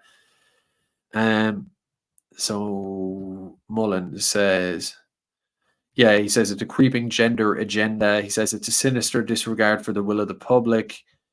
He says, he pointed out that the legislation provides that 2 intending parents are not required, and that a single male over 21 or over may be an intending parent and enter a surrogacy agreement with a woman in Ireland or overseas. So basically a random 22-year-old man, we'll say gay or otherwise, but let's say gay, right? Because that's probably more likely. So a 22-year-old gay guy living in like Smithfield in Dublin can on his own purchase a woman's womb in Ireland or overseas, purchase an egg, maybe use his own sperm, maybe not, I'm not sure about that aspect, but effectively like test tube up a baby that may perhaps have no biological relation to him, I believe. I can be corrected on that aspect. At the very least, it's his sperm, a different egg, and a different womb. At the very least, it might not even be a sperm. You can effectively buy a baby like that, buy a breeding stump, basically, to quote Tom McDonald, breeding, and have a baby created, and then take that baby from when it's born and be like, this is mine now. And the state goes, absolutely, that's your kid. You are the parent now officially, unquestioned. And this is not only allowed, but again, it's celebrated. There's kids born all over the country, the Neves and Dermots and all this or whatever. In fact, every day we're degrading their parental rights, really, and at the same time we're heightening Sebastian in Smithfield, who works in tech or whatever, and potentially goes out to the saunas and does his thing, has a certain lifestyle, and you know what? I'm sick of the Chihuahua. Maybe I want a little Sebastian Jr., I'm going to call him.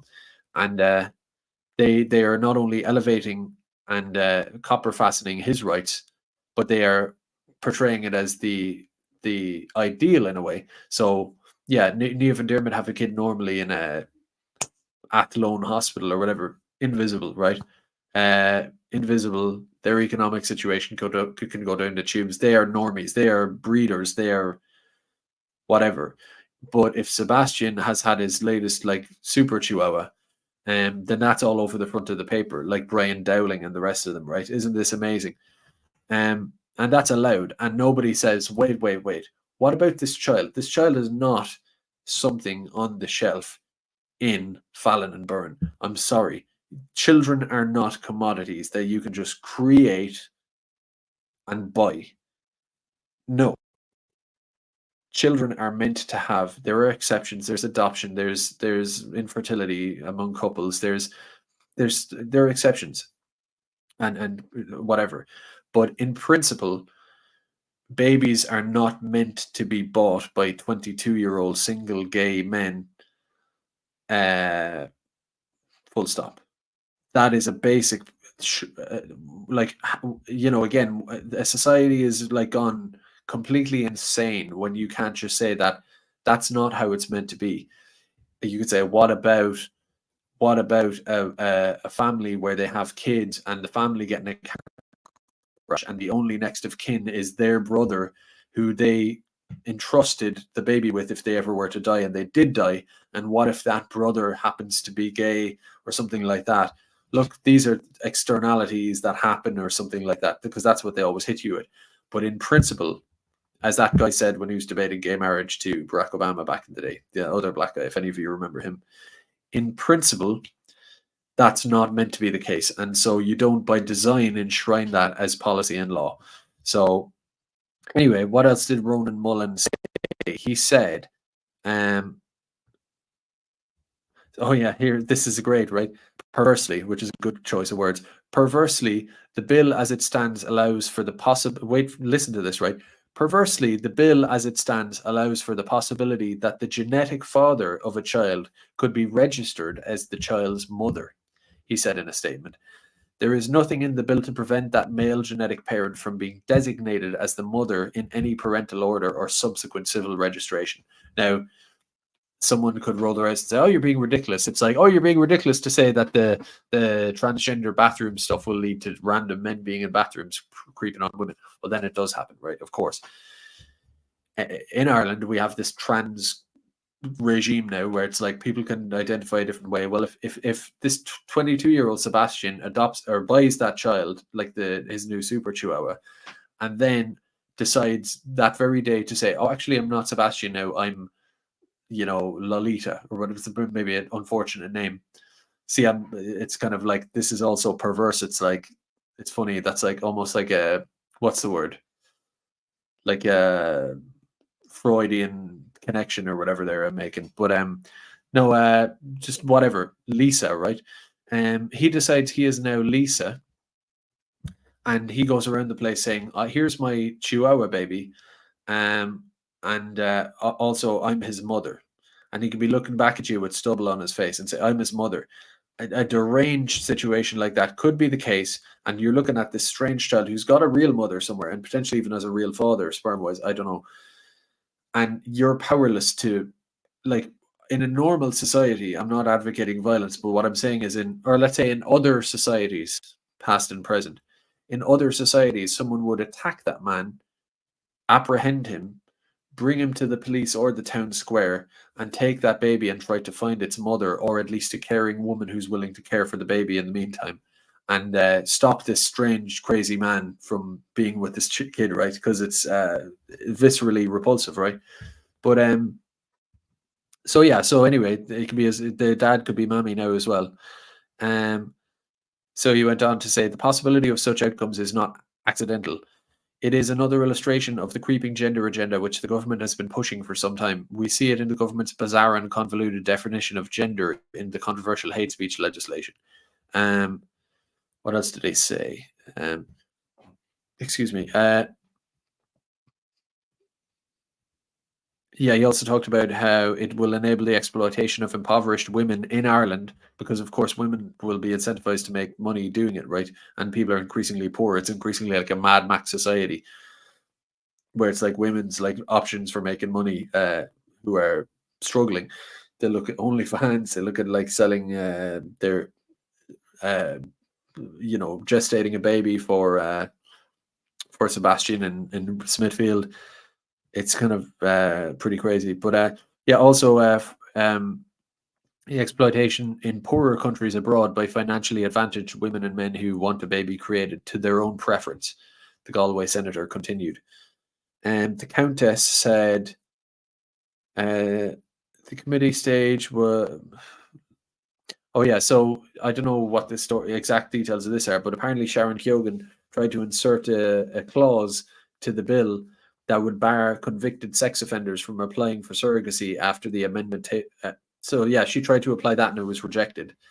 Again, we don't know what sort of consequences there will be to this. There will be things that are outlandish that I'm not even thinking of that will emerge as the years go on now, because this seems to be just a sort of a carte blanche.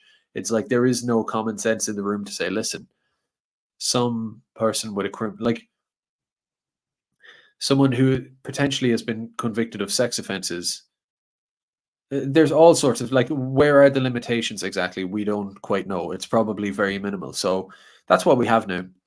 And I'll just give you a few videos to give you an idea if you're not already familiar with what some of this stuff looks like. So I'll give you here's if you haven't seen it before, this kind of stuff.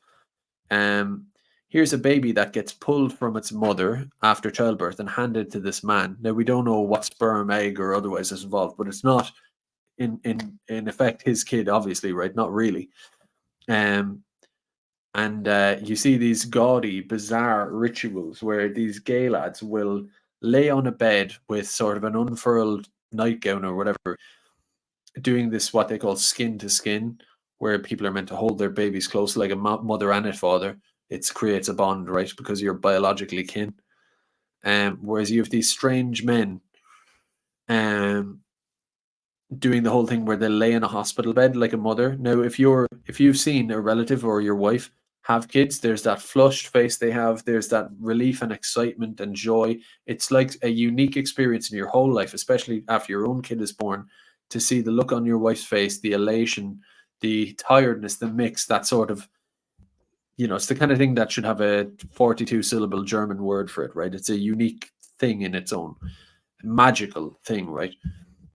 That's hard to describe. And I've seen it twice in my life, and it's a beautiful, it's very most, closest to God you'll kind of get, that human moment. And to see these lads sort of LARPing that, laying in a bed. Oh, I'm flushed. Here's my baby doing my skin to skin. I'm in a hospital. What are you in a hospital bed? You didn't do anything, right? You didn't birth the baby. And so just, watch this and get a feel for what I'm talking about.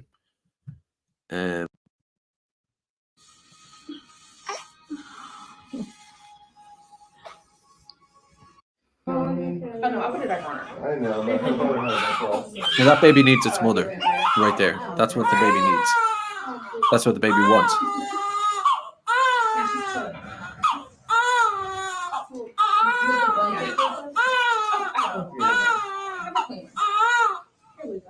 Oh, that is sugar. Oh, yeah. So cool. She's mad. He's looking for his mother's chest.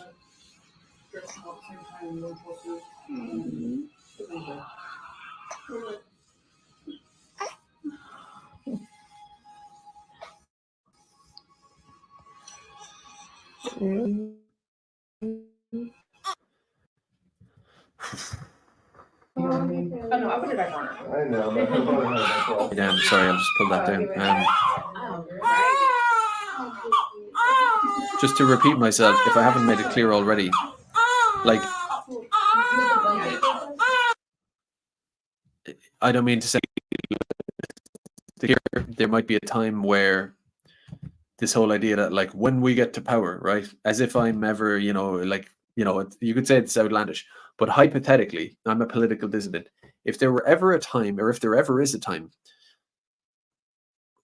hypothetically, where I find myself in some sort of power, right, and hypothetically, you get the keys to the car, right, before any asylum spoofer gets deported, before any houses get repossessed from hedge funds and the rest of it, the people facilitating this are going to be come for, right? And this is going to be fixed, put to an end, and redressed. I feel when I see this stuff, I think, yeah, day one, minute one, it's going to be like Genghis Khan mode. This is the most intolerable thing, to my view, in society. And I always maintain that it is. And it is imperative number one. Of course, advocating for it now is one thing. First, you need this horrible power structure needs to be done, right? Needs to be sort of cast aside. But because without doing that, you can't do anything. But if there's ever a point where you can do stuff and that window opens up, day one, minute one, that is first thing, right? The fact that this can go on and this can happen because the baby is the victim in this. The baby had no choice in it. The baby is the most innocent and precious thing in our society, and it's the most powerless, and it needs our. You could talk about abortion as well, I suppose, but that aside from now, that baby needs our help. Babies are meant to be born to their mothers. There's like adoption and women who die in childbirth. There's exceptions, I know, but like in general, babies are meant to be born to their mother, and when they come out of that womb, they need us there as a society to say that that's what you're going to get first thing, because it's a hard experience being born. Obviously, that's what you get. You don't get born into this freak show where I don't have words for it. I'm speechless. To be honest, let's look at a few more cases. Here's a few lads talking about how they customized their purchase baby. Too keen and lucky. So this is how we chose our beautiful egg donor. So we wanted wanted her to have lovely big eyes. I wanted her to have really thick hair because I've had 2 hair transplants. I wanted her to have a really wide, nice smile and just look like a kind person. Yeah, and we wanted her to be creative because we love the arts. Yeah. So how it works is you join up with an egg donor agency and you literally go through thousands. That's what Stuart That's did. what I did. I went through thousands. I shortlisted them, sent them to Francis, and let him decide. And then I had 3 or 4 in front of me, and then we had a few Zoom calls with the ones that we liked. And then the first egg donor let us down. Fuming. So Second bad. egg donor let us down. Yeah. Fuming. And then by the third, we literally found her, and I was like, oh. She's incredible. And when we got on the Zoom call, we were like, be my calm, God, play you're it so down, beautiful. don't be too keen. And luckily, she said yes. And this is the result. He's looking at his hands. So this is how we chose our beautiful. So yeah, like most people, So when they see this stuff, I wanted her to have they're sort of speechless because it's kind of like things I want to say about this, I can't kind of say. Basically, I'm sure you're the same. So the question is that you could say or not say certain things, but the reality is it adds to my point, like I started out with, if we're going to form a theme here, that whether it's the de-democratization of people with something like bringing like a quarter of your population in every 5 years, destroying your country, enslaving everyone, making it so that when you go out, everyone is like a tightly wound spring, sad. People are trying to raise kids, ordinary, decent, normal people are trying to raise organic children. And it's hard for them, and old people are alone, and society just degrades, and it's awful. It's the same regime in implementing that. It's totally by design. There's so much technological added value in the last 40 years, and the decline in standards of living we've seen in many ways. The way that like people used to be able to raise single income households and the rest of it, right? We've seen a decline in societal fabric over like 30, 40 years. Majorly, but in the same 30, 40 years, we've had so much technological added value. So in fact, life should have gotten more permissive to people. There should be more leisure time. There should be more prosperity, basically. There should be less hours required of a couple within a week to sustain a healthy, happy, safe, comfortable household and the rest of it. The garden shed full of tools I always mention. People should be able to have kids easier now, right? And while the society is doing all that, but to the contrary, people are being driven into this prisons type of life, right? The same regime that are doing that are doing the migration stuff, and they're doing this. So the question is not how angry you are about this. The question is, we are being ruled by diagnose it however you want. We're being ruled by this awful state. And the conclusion you have to come to is not, it makes you really mad. It's that somehow or another, it's a hard one to solve. You could sit around debating it, but this regime has to be pushed aside. It has to be pushed aside peacefully and legally, right? It has to be pushed aside because no matter what way you look at it, it's an abomination to your senses, right? Across the board. And this is just one. It's my worst, I think, but it's just one. Let's look at another example here. So this is where a little girl does a FaceTime with her biological mother, and the girl has an instinctual desire for her mother, basically. You'll see it here. Yeah. I want to wish you a happy birthday, and so does Malik. He says happy birthday also. I hope you had a wonderful 4th birthday. I really love looking at all your pictures on Instagram, and you're growing up to be such a beautiful and creative, sparkling light. And I know your daddies love you so much. So happy birthday, baby girl, and I hope you have a wonderful day. I want to play. What did you say? Okay, you can say that to her. What do you want to say? I want to play. Thank you. Wanted to wish you a Yeah. happy So that girl wants her birthday, mummy. so That girl wants her mummy, and she's right to. And she should have her mammy. And if she wasn't going to have her mammy, then she shouldn't have been artificially designed. God bless the girl now as she is. She's alive now, and God bless these kids. They're born and they're created or whatever. Once that's done, their life is precious. But what I mean is that a situation, they shouldn't be brought into the world in this fashion. it just shouldn't be done. It's so wrong, and it's happening. You know, it's happening. Like those videos you saw now, they're happening now in Ireland. Situations like that are currently happening in Ireland as we speak. There's one in the womb, there's one being created, there's one's been born, there's one's 3 years old looking for mommy. It's real, right? It's not fake. It's not the internet. I'm not talking about. I'm not a computer character. I'm not GTA. The videos aren't GTA or whatever Sims. It's real.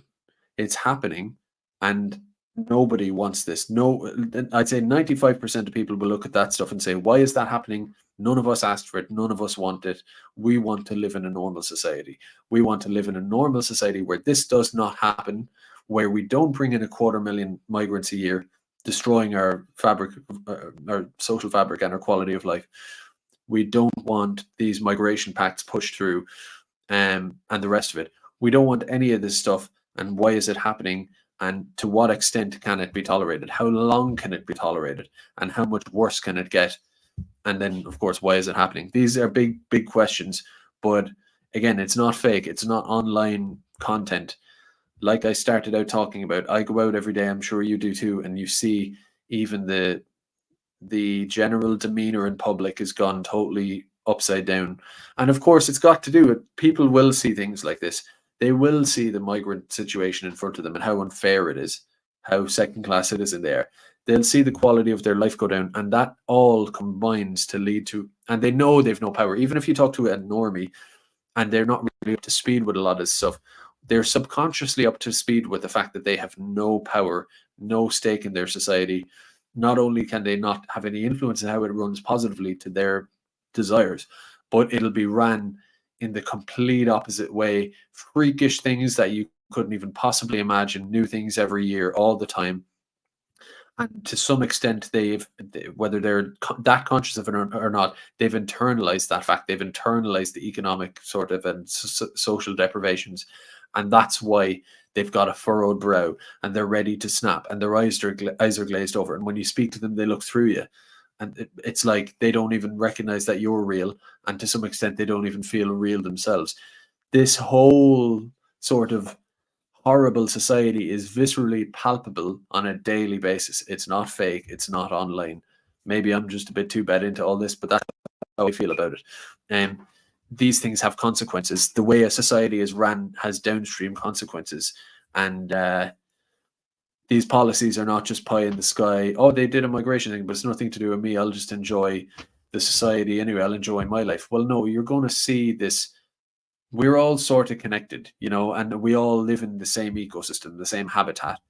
And, you know, when injustices like this are allowed to continue, I just do feel like there's some sort of cosmic vibration to it where it's like a society that can tolerate that can't actually have a sort of a warmth to it. Think of Ireland 30, 40 years ago. It wasn't perfect, but you know, there was a sense that, well, yeah, we all live in this place.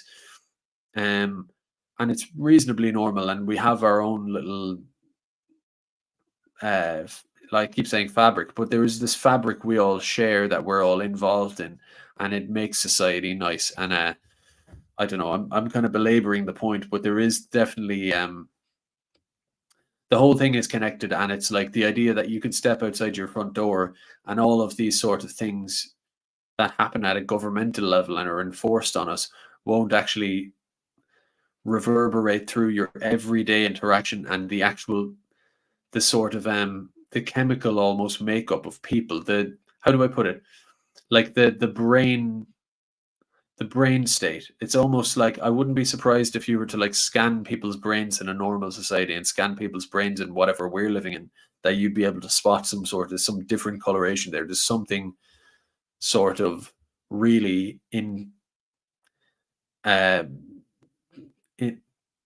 what's the word? It's like something. It's other people have talked about this, but like a zoo where the animals, there's just not right. The habitat is wrong, and you can see it. You can just see it in the way people are living, the way that they're failing to reproduce, they're failing to eat right, they're not interacting, they're not playing. You would see that and say this habitat, this is some sort of hostile, awful habitat. It needs to be changed. It's not right.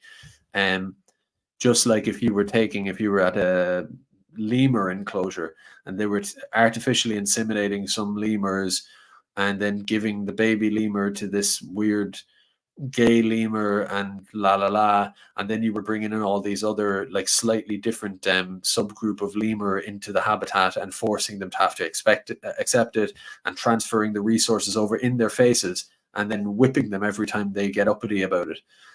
You know, think about it that way, right? You would start to, the whole nature of the animals would start to disintegrate in front of you. That's what I feel like is the case in Ireland, or just in the West. That's what you're seeing, and it's like a question of, well, I mean, what to do? How tolerable is that? Anyway, I'm rambling now, so I'll stop. That's my. I had more for tonight, but I'll leave it there, and there's a couple of super chats I'll just read out. So yeah, 5 from Roddy. Just finished my wage cook. What, 9 a.m. to 11 p.m. Quarter end shift. The stream got me through the last push. Well, I'm glad the stream could help you, but that's a long one. That's a long shift. God bless you. James Amto Award 249, no comment. Thank you. And thank you, Roddy. And thank you. We're all Longford now too. No comment. Okay, cheers, lads. Yeah, I'm going to leave it there. I appreciate you all joining me.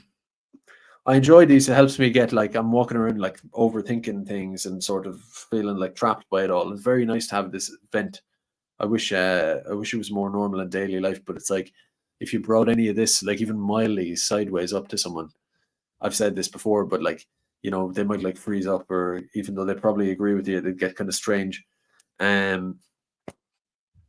Which is mad because it's like, oh, that's an inappropriate thing to bring up, this really like blatant thing that's happening and obvious. But talking about how Manchester United beat Liverpool is perfectly appropriate because it's mild, it's lighthearted or whatever. It's like, oh, well, I don't know. It's just insanity, really, to be honest. But these things help me. I hope they help you as well to sort of go through it all. And hopefully not too depressing as well. Armchair Limerick National is there. Just follows up with 5 sound for the ramble anytime. And thank you for the super chat as well, of course, as always. Okay, that's me. I'm going to leave it there. I'll be back again soon. And for now, take it easy. Ihawa. See you.